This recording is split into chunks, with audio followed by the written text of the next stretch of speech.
سورة البقرة ركوع نمبر 13. أعوذ بالله من الشيطان الرجيم. يا أيها الذين آمنوا لا تقولوا راعنا وقولوا انظرنا واسمعوا وللكافرين عذاب أليم. ما يود الذين كفروا من أهل الكتاب ولا المشركين أن ينزل عليكم من خير من ربكم، والله يختص برحمته من يشاء، والله ذو الفضل العظيم. ما ننسخ من آية أو ننسها نأت بخير منها أو مثلها. ألم تعلم أن الله على كل شيء قدير؟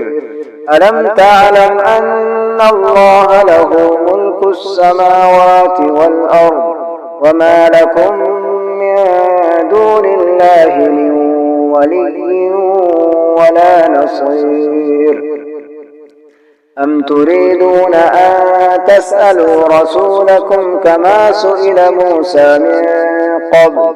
ومن يتبدل الكفر بالإيمان فقد ضل سواء السبيل.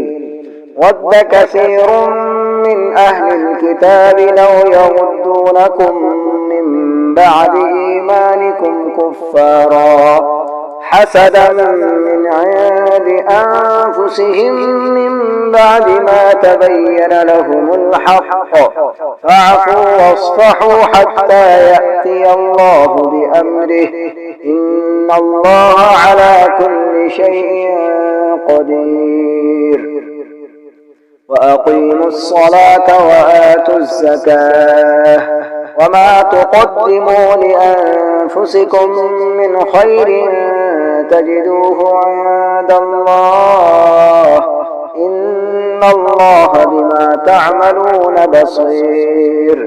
فقالوا لن يدخل الجنة إلا من كان هودا أو نصارى، تلك أمانيهم، قل هاتوا برهانكم إن كنتم صادقين.